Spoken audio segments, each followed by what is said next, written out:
صلاة وسلاما كثيرا كثيرا. توفیق الہی اپنے مرشد پاک کی برکت سے عشاء کی اس نشست میں فضائل ایمان کا درس چل رہا ہے. اللہ تعالیٰ اس درس کی برکت سے ہمارے ایمان کی حفاظت فرمائے اور موت تک قبر تک اللہ ہمارے ایمان کو سلامت فرمائے. فتنوں کے زمانے میں ایمان کے زوال کے اسباب پر بات چل رہی ہے کہ ایک سبب تو یہ ہوگا کہ اپنی اغراض کے لیے، منافع کے لیے دنیا دار، امراء، حکام، اہل دولت، اہل ثروت سے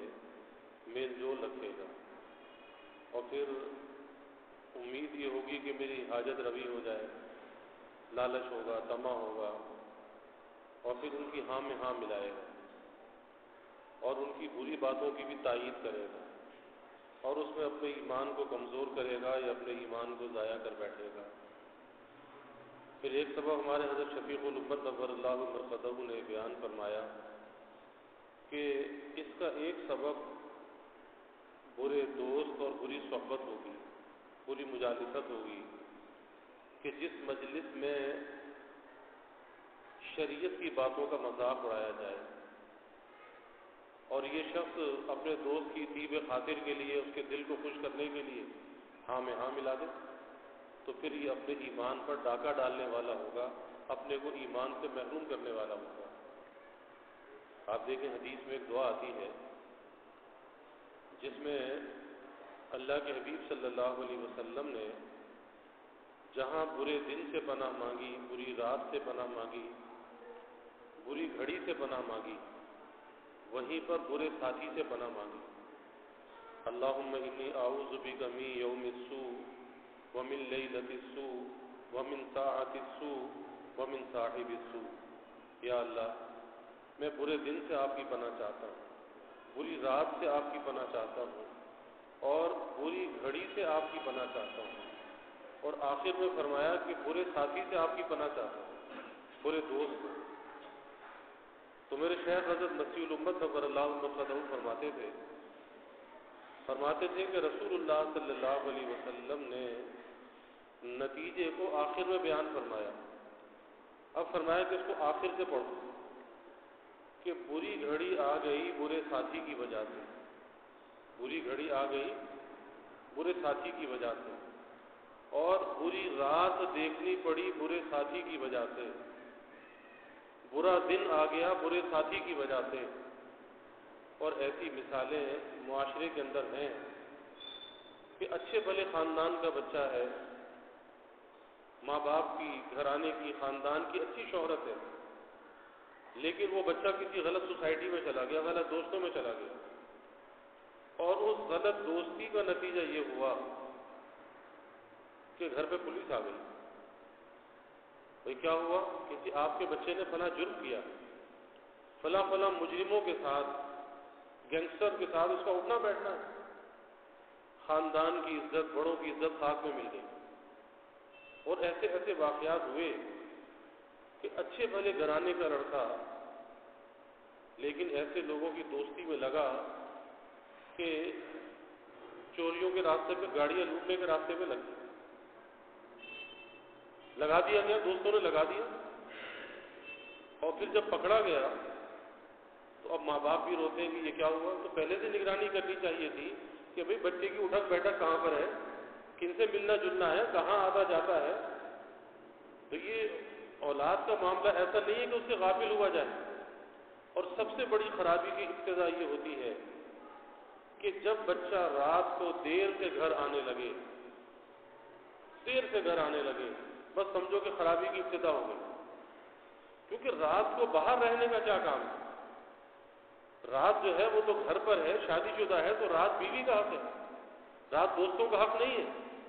کہ یاری دوستیوں کے اندر رات گزارے. بہت سے نوجوان بڑی فخر سے کہتے ہیں کہ ساری رات چائے کے ڈھابے، چائے کے ہوٹلوں میں بیٹھے رہتے ہیں کہ جی ہم تو صبح 4 بجے گھر پہ جاتے ہیں. تو بھائی 4 بجے تم گھر پہ جاتے ہو، کل قیامت کے دن اللہ کو کیا جواب دو گے کہ وہ رات تو بیوی کا حق تھا اور تم نے اس کے حق سے اس کو محروم کر دیا، کل اس کے حق میں جو کوتاہی ہو رہی ہے اس کی تلافی کیسے ہوگی، جواب اللہ کو کیسے دو گے؟ ظاہر ہے وہ بیچاری کچھ نہیں کہتی کیونکہ ماتحت ہے نا، بس وہ تو ایک بند گئی زندگی گزارنی ہے تو وہ خاموشی سے اپنے وقت کو پاس کر لیتی ہے۔ اور اگر کبھی کچھ کہہ دے تو پھر میاں صاحب کے جو ہیں وہ دماغ آسمان پر، پھر لڑنے مرنے کو تیار کہ مجھے کیوں کہا، تجھے کیا حق پہنچتا ہے کہنے کا؟ اسے حق پہنچتا ہے، وہ کہہ سکتی ہے کیونکہ رات اس کا حق ہے، رات دوستوں کا حق نہیں ہے، لیکن برا لگتا ہے۔ تو یہ ساری خرابی کس وجہ سے ہے؟ اور پھر آج کے زمانے کی جو دوستیاں ہیں وہ دوستیاں اغراض اور مفادات کی دوستیاں ہیں کہ جب تک دوست سے دوست کا مفاد پورا ہوتا ہے اس وقت تک تو دوست ہے۔ میں نے ایک نوجوان کو کہا کبھی اپنے دوست کا امتحان بھی لیا؟ کہا نہیں امتحان تو کبھی نہیں لیا، ہے بہت اچھے دوست ہے۔ تو میں نے کہا اچھا کبھی امتحان تو لو، کبھی دوست تمہیں بلانے کے لیے آئے تو یہ کہو بھائی آج تو میرے پاس کچھ نہیں ہے، چلو تم کچھ آج خرچہ کر لو، کھانا کھلا دو، کچھ چائے پلا دو، کچھ کر لو، کچھ امتحان تو دوست کا لینا چاہیے۔ اس نے کہا اچھا۔ ایسے ہی ہوا ایک مرتبہ دوست گھر پر آیا، عید کا دن تھا، اس نے کہا بھائی میرے پاس تو کچھ بھی نہیں ہے،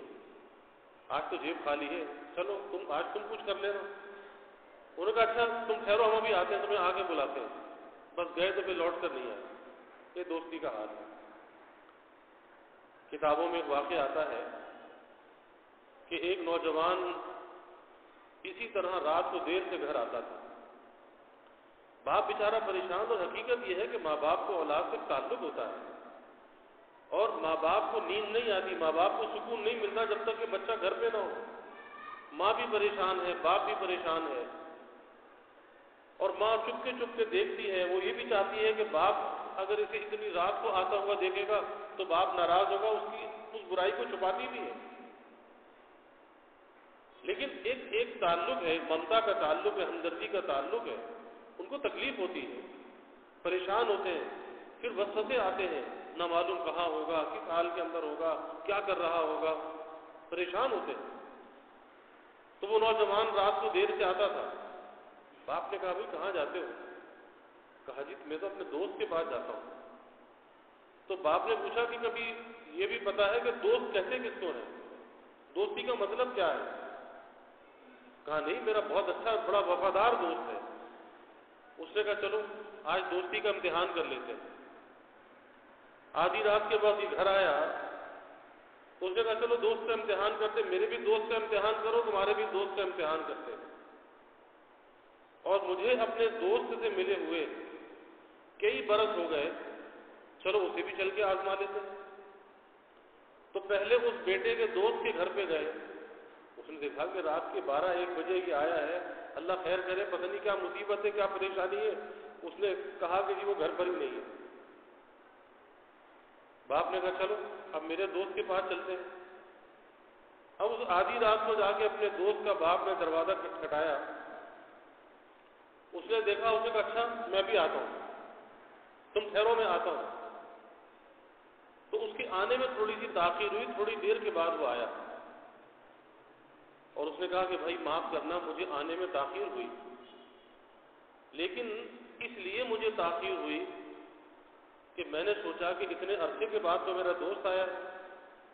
لیکن ایسے وقت پر آیا ہے آدھی رات کو، لگتا ہے کسی پریشانی کے اندر ہوگا۔ تو ایک تھال کے اندر کھانا تھا کہ بھائی اگر بھوک نے ستایا ہے تو یہ کھانا حاضر ہے، اور اگر پیسوں کی کوئی ضرورت ہے، کوئی پریشانی آ گئی ہے تو تھیلی کے اندر جو کچھ میرے پاس تھا یہ تم لے لو، تھیلی کے اندر پیسے بندھے ہوئے ہیں اور لاٹھی بھی ہاتھ میں تھی، اور کہا کہ اگر کسی سے لڑنا ہے، کسی سے مقابلہ ہے، کوئی دشمن ہے تو چلو بڑھاپا تو آ گیا ہے لیکن پھر بھی لاٹھی ہاتھ میں، چلو چلتے، جو ہوگا دیکھا جائے گا۔ اب باپ نے بیٹے سے کہا کہ دیکھا ایک وہ تیرا دوست تھا، ایک میرا دوست ہے۔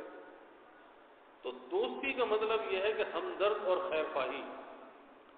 ہمدرد اور خیر خواہی یہ نہیں کہ دوست کی جیب صاف کرے، آج دوستی جو ہوتی ہے وہ دوست کی ذات سے نہیں ہوتی، اس کی جیب سے دوستی ہوتی ہے، اور جب تک وہ دوست اس کے مفاد کو پورا کر رہا ہے تو وہ دوست ہے، اور جہاں اس نے تھوڑا سا اپنا ہاتھ کھینچا، تھوڑا سا خرچہ پانی بند کیا، کھلانا پلانا بند کیا، تو یہ دوست دشمن بن گیا، اس کی برائیاں کرنے لگا۔ اسی لیے اللہ کے حبیب صلی اللہ علیہ وسلم نے مکار دوست سے بھی پناہ مانگی، اور مکار دوست کی پہچان بھی آپ نے بیان فرمائی، اللہم انی اعوذ بک من خلیل ماکر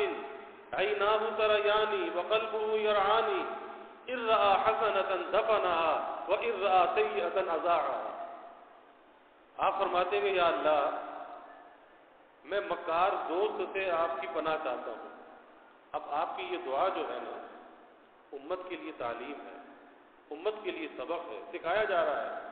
کہ دیکھو تمہیں مکار دوست سے بھی واسطہ پڑے گا، اس لیے کوئی مکار دوست آپ صلی اللہ علیہ وسلم کا کیا بگاڑ سکتا تھا، اور آپ کو پناہ مانگنے کی کیا ضرورت تھی؟ لیکن امت کو تعلیم دی، امت کو سبق دیا کہ تمہارا واسطہ کسی مکار دوست سے بھی پڑ سکتا ہے، اور وہ مکار دوست کیسا ہوگا کہ پہلی بات تو یہ فرمائی کہ یا اللہ مکار دوست سے آپ کی پناہ چاہتا ہوں، یعنی اللہ نہ کرے کہ مکار دوست سے واسطہ پڑے۔ لیکن آگے فرمایا کہ اس کی حالت یہ ہے عیناہ تریانی وقلبہ یرعانی، کہ آنکھوں سے تو بڑی للچائی ہوئی نظروں سے دیکھتا ہے، بڑی رغبت سے دیکھتا ہے، لیکن دل کے اندر اس کے بغض بھرا ہوا ہے، دل کے اندر برائی بھری ہوئی ہے۔ پہلی پہچان تو یہ ہے، اور دوسری پہچان آپ صلی اللہ علیہ وسلم نے یہ بیان فرمائی کہ جب وہ میری کسی خوبی کو دیکھتا ہے اِذْ رَأَىٰ حَسَنَةً دَفَنَهَا، جب کسی خوبی کو دیکھتا ہے، اچھائی کو دیکھتا ہے تو خوبی کو دفن کرتا ہے، لوگوں سے چھپاتا ہے کہ کہیں اس دوست کی تعریف ہو رہی ہے، بھئی فلاں آدمی تو بہت اچھا ہے، فلاں نوجوان تو بہت اچھا ہے، ارے تمہیں پتا بھی ہے اس کے اندر تو یہ خرابی بھی ہے، یہ خرابی بھی ہے، وہ تو ایسا ہے، وہ تو ایسا ہے، تو کہیں اس کا اچھائی کا ذکر ہو، اچھی بات کا ذکر ہو، اسے دفن کرتا ہے۔ اِذْ رَأَىٰ حَسَنَةً دَفَنَهَا، کہ وہ خوبی کو دفن کرتا ہے، اور اِذْ رَأَىٰ سَیِّئَةً أَذَاعَهَا، اور اگر اس کی کوئی برائی سے پتہ چل جائے تو برائی جب پتہ چلتی ہے لوگوں کے سامنے گاتا پھرتا ہے، لوگوں کو بتاتا پھرتا ہے کہ ارے تمہیں پتا بھی ہے فلاں نے یہ کیا، فلاں ایسا ہے، اس کی یہ حرکت ہے، اس کے یہ کرتوت ہے۔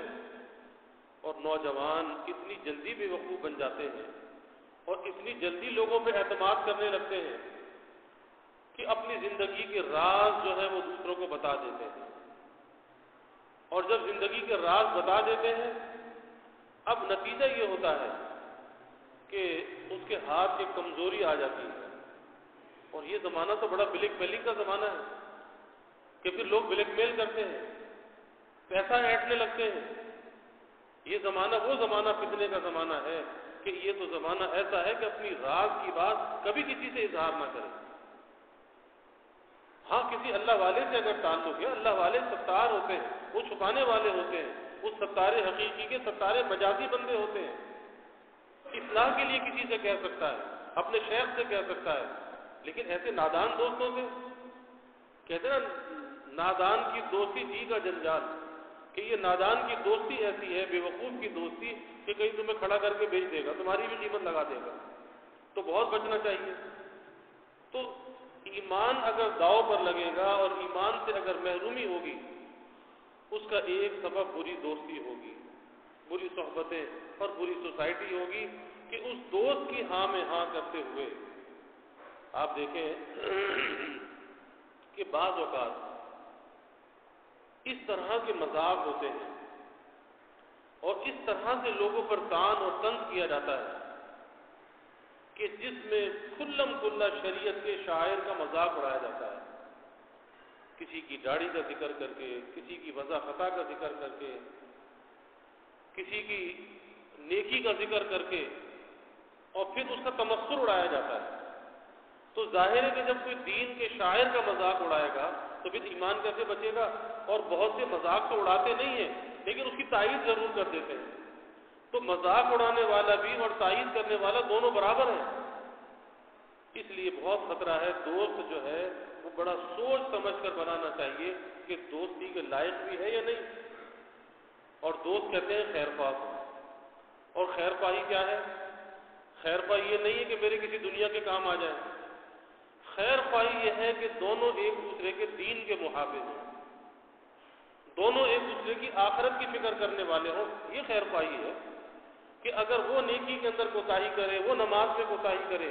دوست ایسا خیر خواہ ہو, اسے نیکی کی طرف لے کر آئے, اسے نماز کی طرف لے کر آئے. اگر کسی برائی کے اندر مبتلا ہے تو دوست وہ ہے جو برائی سے روکنے کا سبب بن جائے, نہ کہ برائی میں مبتلا کرنے کا سبب بن جائے. آج آپ دیکھ لیجئے کہ چھوٹے چھوٹے بچے, 8ویں کلاس 9ویں کلاس کا بچہ کیا عمر ہوتی ہے, لیکن اسکول کے ماحول میں جب دوستیاں ہو رہی ہیں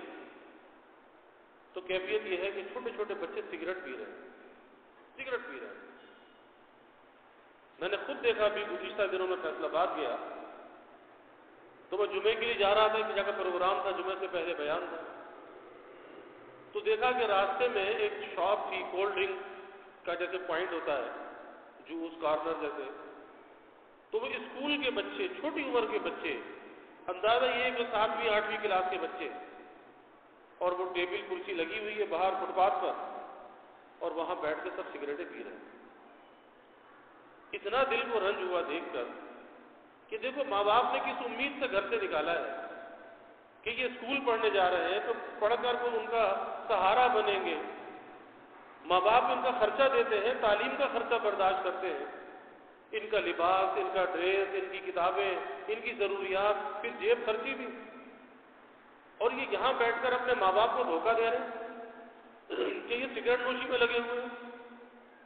اب جو اتنی چھوٹی عمر کے اندر سگریٹ نوشی میں مبتلا ہو جائے تو یہ سگریٹ نوشی کی جو عادت ہے یہ ایک ایسی عادت ہے کہ جو آگے منشیات کے لیے زمین ہموار کر دیتی ہے. کہ آج وہ سگریٹ پی رہا ہے, کل کو چرس بھی لے گا, افیون بھی لے گا, ہیروئن بھی لے گا, اور اس سے خطرناک قسم کے نشے آ چکے ہیں کہ آج اسکول, کالج, یونیورسٹیوں کے اندر لڑکے تو لڑکے, لڑکیاں اس کے اندر مبتلا ہے کہ آئس کا نشہ ایسا ہے کہ جب وہ لے لیتا ہے انسان, پھر اس کے بعد اس کا محتاج بن جاتا ہے, پھر اس کے بغیر اس کی زندگی نہیں گزرتی. پھر وہ گھر سے چوری کرتا ہے, کہیں سے کسی سے کوئی چیز چھینتا ہے, وارداتیں کرتا ہے, لیکن اپنے نشے کو پورا کرتا ہے. اور پھر ایسا مافیا ہے کہ چھوٹے چھوٹے بچوں کو پہلے مفت میں پلاتے ہیں. اس پر ریسرچ ہوئی ہے کہ یہ اسکول, کالج, یونیورسٹیوں میں یہ بلا کیسے پہنچ گئی, لڑکیوں کے اندر یہ بلا کیسے پہنچ گئی. بڑے بڑے گھرانے کی لڑکیاں, مالدار گھرانوں کی لڑکیاں, بڑے بڑے افسران اور بیوروکریٹ کی لڑکیاں, لیکن اس برائی کے نشے میں ڈال کر نہ ان کی عزت اور آبرو محفوظ رہی, وہ بلیک میل الگ ہوئی. یہاں تک کہ جب بعض ماں باپ کو پتہ چلا, بیچاروں کا اٹیک ہوا, ماں باپ دنیا سے چلے گئے. ایسے ایسے واقعات بھی پیش آئے. تو پھر انہیں اسی راستے پر لگایا جاتا ہے کہ اچھا جب تم پینے کے عادی بن گئے, اب ان کی کمزوری ہاتھ آ گئی, اب ایسا ہے کہ اب ہمارے لیے کام کرو, تو انہیں اس بیچنے کے راستے پہ لگا دیا جاتا ہے. اب اندازہ لگائیے کہ معاشرے کے اندر کس طرح سے بربادی آ رہی ہے, اور یہ سارا کام بغیر حکومت کی اور پولیس کی سرپرستی کے نہیں ہوتا. آپ اپنے شہر میں دیکھ لیں کہ جتنے منشیات کے اڈے چلتے ہیں سب پولیس کی سرپرستی میں چلتے ہیں. تو جو قانون کے رکھوالے ہوں وہی قانون کے ڈاکو بن جائیں تو پھر عوام کا کیا بنے گا, نسل کا کیا بنے گا. آج ہماری نوجوان نسل اس نشے کی لت کے اندر پڑ کے اپنے مستقبل کو برباد کر رہی ہے, جبکہ نوجوان کسی بھی قوم کا, کسی بھی معاشرے کا جو نوجوان ہے وہ مستقبل کا معمار ہوتا ہے اور مستقبل کی شناخت ہوتی ہے. اور کسی بھی قوم کا اگر مستقبل دیکھنا ہو کہ اس قوم کا مستقبل کیا ہوگا, اس قوم کے نوجوان کو دیکھ لو, وہ نوجوان کیسا ہے. اگر وہ نوجوان کارآمد ہے تو مستقبل بھی تابناک ہے, اور اگر وہ نوجوان ایسی راستوں پر لگا ہوا ہے تو پھر اس قوم کا مستقبل بھی سیاہ ہے. اور آج ہمارے ملک کا جو نوجوان ہے ہم اندازہ کر سکتے ہیں کہ کس بے راہ روی کا شکار ہے. پھر اس کے مستقبل کے سنورنے کی کیا امید ہو سکتی ہے. آج لوگ یہ تو کہتے ہیں کہ جی بس حکومت بدل دو تو تبدیلی آ جائے گی, ارے ایک حکومت نہیں 10 حکومتیں بدل دو، تبدیلی آنے والی نہیں ہے۔ تبدیلی کا آغاز حکومتوں سے نہیں ہوتا، تبدیلی کا آغاز اپنی ذات سے ہوتا ہے۔ پہلے آپ اپنے آپ کو بدل لیں، چاہے حکومت بدلے نہ بدلے، آپ نے اپنے آپ کو بدل لیا، آپ کو دیکھ کر دوسرا بدلے گا، تیسرا بدلے گا، معاشرے میں تبدیلی آتی چلی جائے گی۔ اور ہم کیا ہے، حکومتوں کے آسرے پر بیٹھے ہیں کہ حکومت تبدیلی لائے گی، حکومت مہنگائی کو کم کرے گی، حکومت جرائم کو کم کرے گی۔ ارے بھائی، حکومت سے نظر ہٹا کر اپنے آپ کی درستی کی فکر کرو، اللہ حالات کو بدل دے گا، حالات پلٹا کھائیں گے۔ اللہ تعالیٰ ہمیں فکر عطا فرمائے۔ وآخر دعوانا الحمد للہ رب العالمین والعاقبۃ للمتقین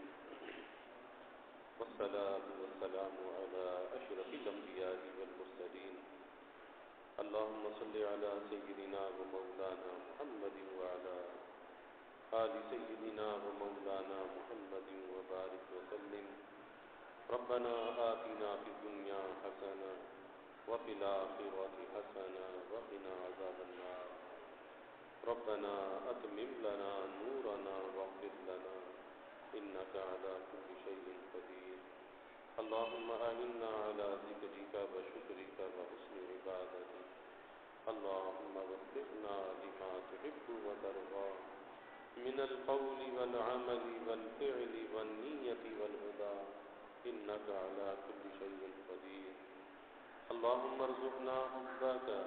وحب حبيبك صلى الله عليه وسلم اللهم ارزقنا شهادة في سبيلك واجعل موتنا ببلد رسولك یا اللہ یا رحمان یا رحیم یا کریم یا ارحم الراحمین یا اکرم الاکرمین۔ یا اللہ ہمارے گناہوں کو معاف فرما، یا اللہ ہماری خطایا سے درگزر فرما، یا اللہ اپنی محبت معرفت عطا فرما، اپنی رضا والی زندگی یا اللہ نصیب فرما،